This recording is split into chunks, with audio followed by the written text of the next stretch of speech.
যেভাবে হোক আমাদের এই সময়টা মোকাবিলা করতে হবে। ওকে বলে দাও আমি এত টাকা দেব না। তুমি শুধু ধরো, বেচাকেনা আমি সামলাবো। এর পরের বার আপনার জন্য আরো বড় কাতলা মাছ আনবো। তোমাদের পরিণতি তোমাদের ভুগতেই হবে। মোড়ল নিজেই আমাদেরকে ভয় দেখাচ্ছে সবকিছু নিয়ে। উল্টে আমার বিরুদ্ধে কিছু করতে পারে। দেখবে আমরা এখন আগে থেকেও ভালোভাবে থাকতে পারবো। গ্রামের পঞ্চায়েতে সব বলে দেব। যাকে আমরা তাড়িয়ে দিয়েছি সে কি আমাদের আশ্রয় দেবে?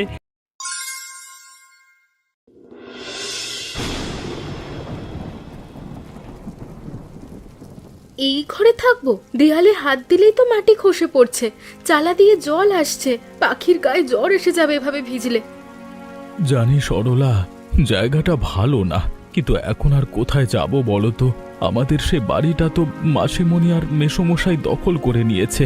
তোমার নিজের মাসি, বাবার বোন, সেই মানুষটাই যদি আমাদের ঘর থেকে বের করে দিল, এটা কিভাবে করতে পারলো বলো তো? মাসি আগে এমন ছিল না, মেসোমশাইয়ের সঙ্গে মিলে এখন যেন বদলে গেল। কে জানে, বাবা মারা যাওয়ার পর মাসি বলল বাড়িটা ওর নামে, কাগজ দেখালো, মোড়ল মশাইকে সাক্ষী রাখলো, আমরা কিচ্ছু বলতে পারলাম না। কাগজ আসল না জাল সেটা পরে দেখা যাবে। এখন পাখিকে শুকনো জায়গায় বসাও, না হলে ওর জ্বর এসে যাবে। ওই কোনটায় জল পড়ছে না ওখানে কাঁথাটা বিছিয়ে দাও, তারপর ওকে শুইয়ে দাও। যেভাবে হোক আমাদের এই সময়টা মোকাবিলা করতে হবে, ভেঙে পড়লে চলবে না। বাবা, আমার ভয় লাগছে না। বট গাছটা দেখেছো কত বড়? মনে হচ্ছে একটা ছাতা ধরে আছে আমাদের মাথায়। আমার মনে হচ্ছে গাছটা দাঁড়িয়ে আমাদের রক্ষা করবে। তুই ঠিকই বলেছিস মা, এই বট গাছে এখন আমাদের আশ্রয়। আজকে থেকে এখানেই থাকবো আমরা, আর কিছু একটা করে খাবো। সৃষ্টিকর্তা যখন ঘর কেড়ে নিলেন, নিশ্চয়ই অন্য কিছু দেবেন। সৃষ্টিকর্তা কখনোই কারোর খারাপ চায় না, যা করেন সবার মঙ্গলের জন্যই করেন।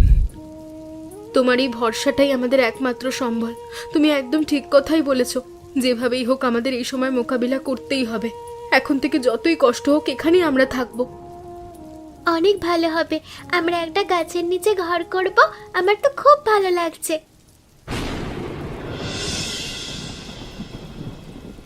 দেখলে কত সহজে বেরিয়ে গেল, একটু টু শব্দও করেনি।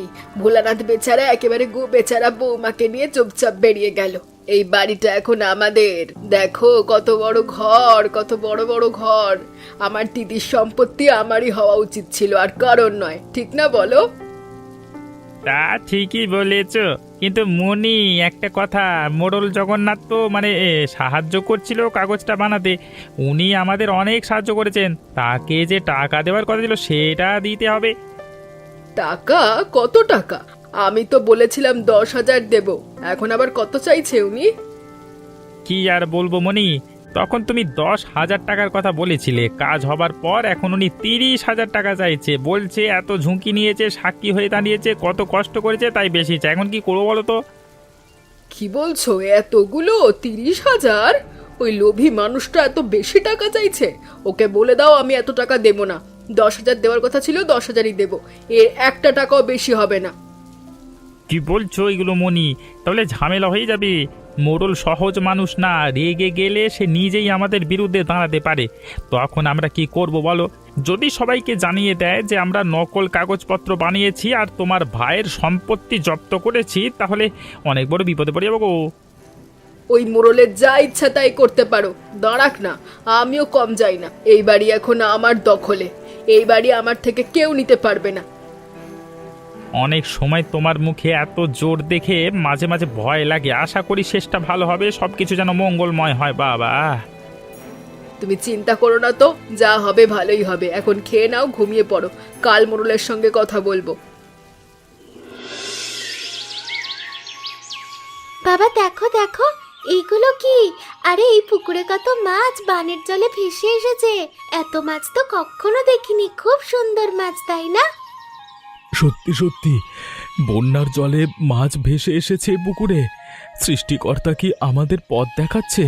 কালকে রাতে মনে হচ্ছিল সব শেষ, আজকে সকালে দেখো কত মাছ। সৃষ্টিকর্তা আমাদের সহায় আছেন। হ্যাঁ বাবা, এই মাছ ধরে বাজারে বিক্রি করলে তো অনেক টাকা হবে। আমরা জাল ফেলবো। আমাদের কাছে তো জাল নেই মা, কিন্তু বাঁশের ঝুড়ি আছে, সেটা দিয়ে ধরা যায়। তোর মা ভালো জানে কিভাবে মাছ ধরতে হয়।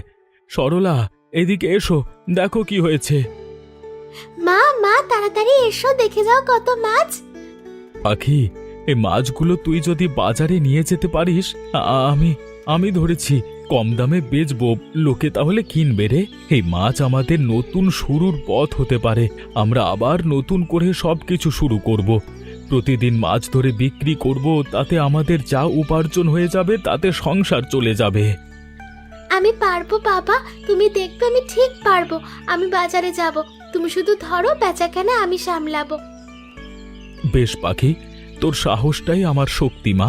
আমি জানি তুই পারবি, তুই আমার সাহসী মেয়ে। কাকা কাকিমা দেখে যান, দেখুন একেবারে টাটকা মাছ, একটু আগেই ধরে নিয়ে এসেছে, বানের জলে ভেসে এসেছে। দাম কম, স্বাদ বেশি, রুই কাতলা শোল সব আছে, আরো অনেক মাছ রয়েছে, যেটা প্রয়োজন নিয়ে যান। এই যে, বাহ, মাছগুলো দেখে তো একদম জ্যান্ত মনে হচ্ছে। আরে এত কম দামি, সত্যি মাছগুলো দেখতে দারুণ। কোথায় পেলে এইসব মাছ? বটগাছের পাশের পুকুরে বন্যায় ভেসে এসেছে। আমরা নতুন এসেছি এখানে, কাউকে চিনি না, তবে মাছগুলো ভালো, নিতে পারেন, কম দামে রেখেছি, কিনলে ক্ষতি হবে না। কাকিমা এই রুইটা দেখুন কত বড়, 10 টাকায় দেব, বাজারে 15 টাকা। আমরা গরিব মানুষ, বেশি লাভ চাই না, আমাদের শুধু পেট চালাতে পারলেই হলো। নিয়ে যান, বাসায় গিয়ে রান্না করে দেখুন কি সুস্বাদু হবে। বাহ, ছোট মেয়েটা কত ভালো কথা বলেনি, আমাকে দুটো রুই দে আর ওই কাতলাটাও। আমি পাড়ায় সবাইকে বলবো এখানে ভালো মাছ পাওয়া যায়, তোদের থেকে মাছ নিতে। এই নিন কাকিমা আপনার রুই মাছ আর কাতলা মাছ, আপনাকে অনেক ধন্যবাদ। আবার আসবেন কাকিমা, এর পরের বার আপনার জন্য আরো বড় কাতলা মাছ আনবো। দেখ মা, মানুষ আসছে, মাছগুলো কিনে নিচ্ছে। তুই এত সুন্দর করে সবার সাথে কথা বলতে পারিস, সবাই তোর কথা তো ভুলেই যাচ্ছে। আমি জানি তুই খুব ভালো বিক্রি করতে পারবি। বাবা, আমি বলেছিলাম না সৃষ্টিকর্তা একদিক বন্ধ করলে আরেক দিক খুলে দেন। এই মাছগুলোই আমাদের ভাগ্য বদলাবে, দেখো। আস্তে আস্তে আমাদের যা হারিয়েছে সব ফিরে পাবো আমরা, আর এই মাছ বিক্রির টাকা দিয়ে আমরা সুন্দর ঘর করব। ঠিকই বলেছিস তুই। সে ভাগ্য বদলাক আর না বদলাক, আজকে রাতে তোর মাকে ভালো করে মাছের ঝোল খাওয়াবো। কতদিনও ভালো কিছু খাইনি, আজকে পেট ভরে সবাই খেতে পারবো। একদম ঠিক বলেছো বাবা, আজকে পেট ভরে মাছের ঝোল খাবো। অনেকদিন আমি আর মা ভালো মন্দ কিছু খাই না।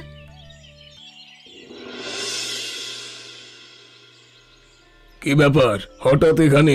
আমার টাকা নিয়ে এসেছো? 30,000 চেয়েছিলাম, মনে আছে তো, নাকি ভুলে গিয়েছিলে?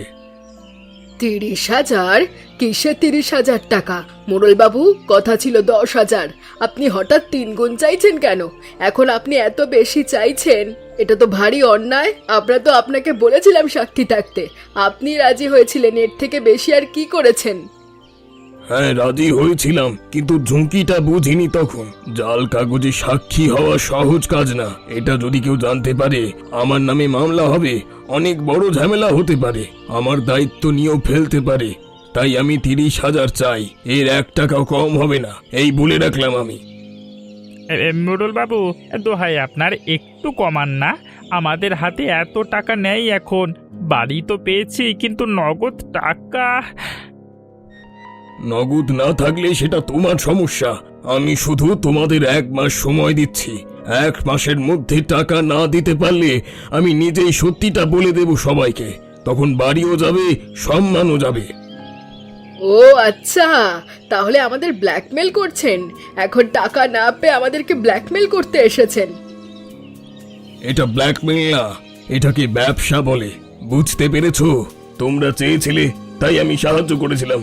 এখন আমার দাম দাও, আর না দিতে পারলে তোমাদের পরিণতি তোমাদের ভুগতেই হবে। এখানে আমার কিছুই করার নেই, এখন যাও যাও। ঠিক আছে, আমরা চলে যাচ্ছি।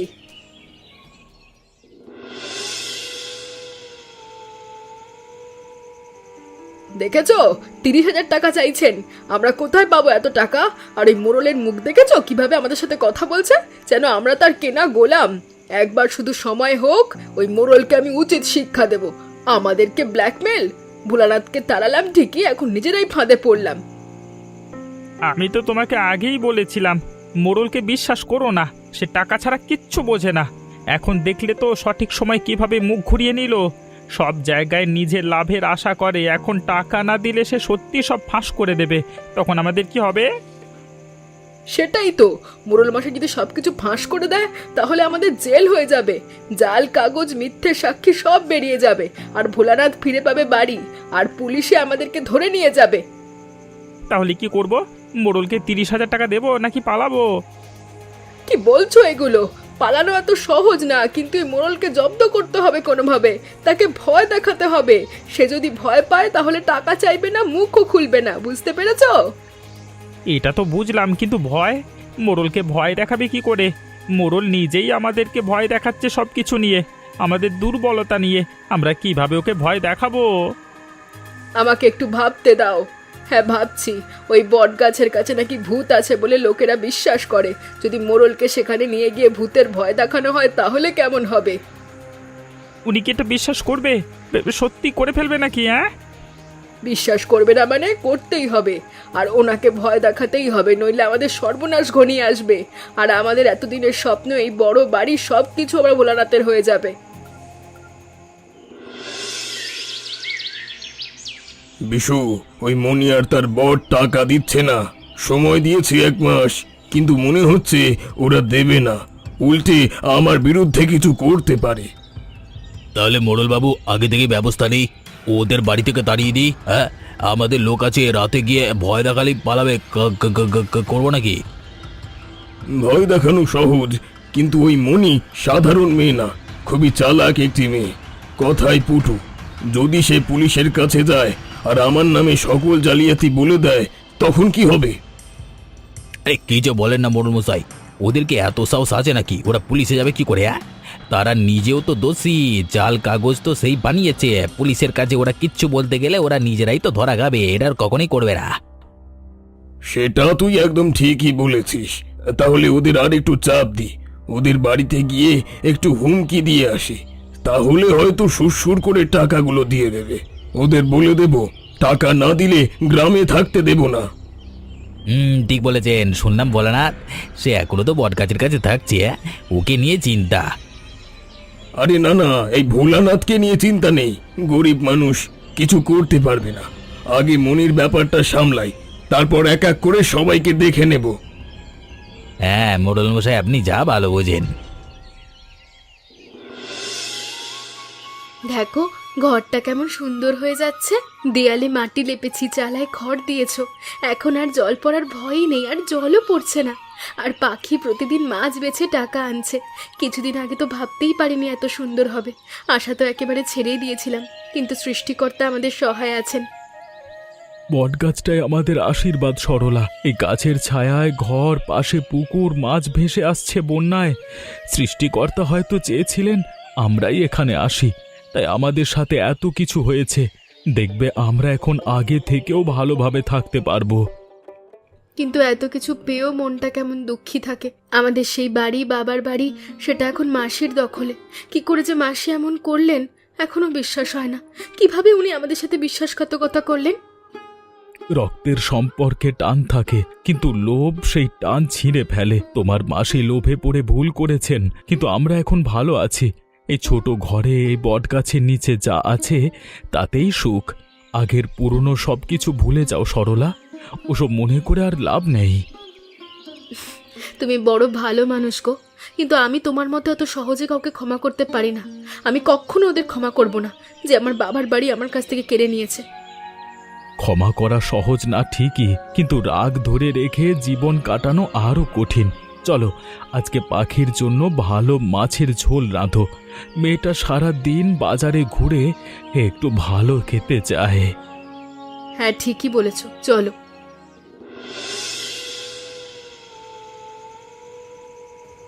2 সপ্তাহ শেষ হয়ে গেল, এখন সময় শেষ, আমার টাকা কোথায়? মোড়ল বাবু, আমাদের আর একটু সময় দিন, আমি ব্যবস্থা করছি। ব্যবস্থা? 2 সপ্তাহ পার হয়ে গেল। শোনো, আমি আর সময় দেব না, 3 দিনের মধ্যে টাকা না এলে গ্রামের পঞ্চায়েতে সব বলে দেব। জাল কাগজ, সাক্ষী সব বের করব, মনে থাকে জানো। মোড়ল বাবু, আপনি যে এত কিছু বলছেন, আপনিও তো এসবে জড়িত, আপনিই তো সাক্ষী ছিলেন। এসব যদি পাশ করতে চান তাহলে আপনিও তো বিপদে পড়বেন।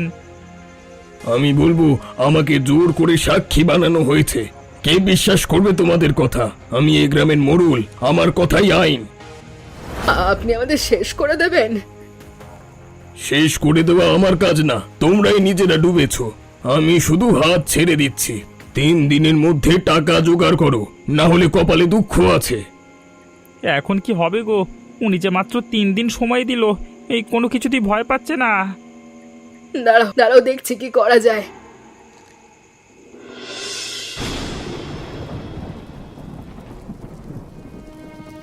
মানে কোথায় যাচ্ছ এই ঝড়ে? বাড়িতেই থাকো। বাড়িতে থেকে কি হবে? মোড়ল 3 দিন সময় দিয়েছে, তারপর টাকা দিতে না পারলে সব ফাঁস করে দেবে। তখন আমাদের জেল হবে, সম্মানও যাবে। এমনি তো এ বাড়িতে আর থাকতে পারবো না। চলো কোথাও যাই, সরলার সেই বট গাছের দিকে। সরলার কাছে গিয়ে কি হবে? যাকে আমরা তাড়িয়ে দিয়েছি সেই কি আমাদের আশ্রয় দেবে? কত অপমান করে তাড়িয়ে দিয়েছি। জানি না, কিন্তু আর কোথায় যাব? আমার কাছে যে আর কোনো উপায় নেই। এই পৃথিবীতে আত্মীয় বলতে আর সরলা ছাড়া তো কেউ নেই। আমি অনেক বড় ভুল করেছি, ওর কাছে ক্ষমা চাইবো। আমি ভুল স্বীকার করব। এত বৃষ্টিতে আমরা কি যেতে পারবো? যেভাবেই হোক যেতে হবে, থামলে চলবে না। হেঁটে ভিজে যেতে হবে, ক্লান্ত লাগলেও থামা যাবে না। চলো, আর দেরি করা ঠিক হবে না। এটা নিয়ে আমি অনেক ভেবেছি, এখন একটাই রাস্তা খোলা।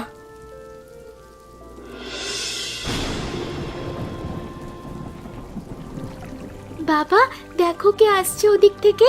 এই বন্যায় কাদা জলে কে হাঁটছে, মনে হচ্ছে আমাদের দিকেই এগিয়ে আসছে দুজন। সে কি কি বলছিস মা? আমাদের দিকে আসছে? দেখি তো।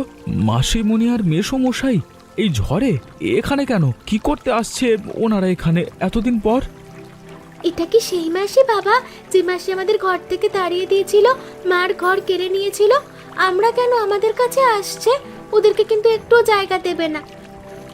জানি মা, জানি, কিন্তু দেখো ওরা একেবারে ভিজে শেষ, কাঁপছে। যাই হোক, বিপদে পড়া মানুষকে ফেরানো যায় না। চলো দেখি ওরা কেন এসেছে। সাহায্য চাইলে তো আমাদের সাহায্য করতেই হবে, কারণ মানুষের ধর্ম এটা। বাবা, ওরা তো আমাদের ক্ষতি করেছিল, তাহলে কেন আমরা তাদেরকে জায়গা দিব? আমাদের ঘরে ওরা জায়গা পাবে না। মা আর আমি কখনোই ওদের ক্ষমা করতে পারবো না। ওরা আমাদের এই বৃষ্টির মধ্যে ঘর ছাড়া করেছে। করেছিল, কিন্তু ওরা তো মানুষ মা, বিপদে পড়া মানুষ। তোর মা বলে মানুষকে সাহায্য করাটাই সবচেয়ে বড় কাজ। চলো ওদেরকে ঘরে নিয়ে যাই।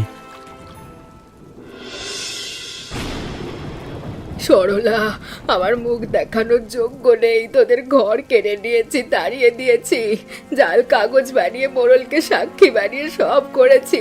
আর এখন সেই মোড়লই আমাদের ব্ল্যাকমেল করছে। 30,000 টাকা না দিলে সব ফাঁস করে দেবে। এখন আমরা কোনো উপায় না পেয়ে তোর কাছে এলাম। মাসি, থামো না, আগে একটু নিঃশ্বাস নাও। তোমাকে দেখে মনে হচ্ছে তুমি খুবই ক্লান্ত। সারাটা শরীর তোমার ভিজে গেছে, জ্বরও তো আসতে পারে। আমি ক্ষমা চাইছি সরলা, তোর বাবার সম্পত্তি তোরই। আমি লোভে অন্ধ হয়ে গিয়েছিলাম। রামকে সবের কোনো দোষ নেই, দোষ আমার সব। আমি এসব করতে বলেছিলাম, আমি অনেক ভুল করেছি, আমি সব স্বীকার করছি। না মনি, এখানে আমারও দোষ আছে। আমি থামাতে পারতাম, থামাইনি। এখন এই মোড়লও আমাদের শেষ করে দেবে। ক্ষমা করে দিলাম মাসিমণি। রক্তের সম্পর্ক এত সহজে ছিঁড়ে ফেলা যায় না। তোমরা ভুল করেছো, কিন্তু এখন এসেছো, এটাই বড় কথা। মোড়লের ব্যাপারটা আমরা সবাই মিলে সামলে নেব। কি করে সামলাবে বলো তো? সেটাই ভাবছি। বটগাছের কাছে একটা পুরনো কথা আছে, এখানে ভূত থাকে। মোড়ল যদি ভূতে বিশ্বাস করে। বাবা, তাহলে তুমি কি ভূত সাজবে? দেখা যাক মা, কি করা যায়।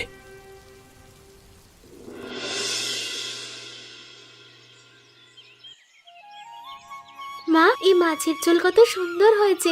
কুমড়ো আর মাছের কি সুন্দর মিলন। বাবা, তুমিও খাও না, খেতে সুন্দর হয়েছে। খাচ্ছি মা, অনেক দিন পর মন ভরে খাচ্ছি। সবাই একসঙ্গে বসেছি, এটাই সব থেকে বড় আনন্দ। মাসি আর একটু ঝোল দি, তুমি তো খাচ্ছ না। খাচ্ছি সরলা, কিন্তু মনটা ভালো নেই রে। তোদের এত কষ্ট দিয়েছি, তারপরও তোরা আমাকে বসিয়ে খাওয়াচ্ছিস। এই মাছের ঝোলের স্বাদ সারা জীবন ভুলবো না, শুধু স্বাদের জন্য না, তোদের ভালোবাসার জন্য। মাসিমণি, যা হয়ে গেছে ভুলে যান। মোড়ল পালিয়েছে, কাগজ আমাদের হাতে ফিরে এসেছে। আমরা চাইলে আবার সেই বাড়িতে ফিরে যেতে পারি, কিন্তু আমার মন বলছে এখানেই থাকি। এই বটগাছ আমাদের ভাগ্য বদলে দিয়েছে। তোমরা যেখানে থাকবে আমরাও সেখানেই থাকবো, যদি জায়গা দাও মা। মাসি, তুমি আমার মায়ের বোন, তোমায় না রাখলে মায়ের আত্মাও শান্তি পাবে না। একসঙ্গেই থাকো, এখানেই আমরা বড় ঘর করে তুলব। ঠাকুমা, তোমাকে আমি মাছ ধরতে শেখাবো। আর বাবা, কাল আবার বাজারে যাব, এখন আরো বেশি মাছ ধরতে হবে, লোক তো বেড়ে গেল। এমনই মজার মজার ভিডিও প্রতিদিন দেখতে চাইলে এখনই আমাদের চ্যানেলটাকে সাবস্ক্রাইব করুন।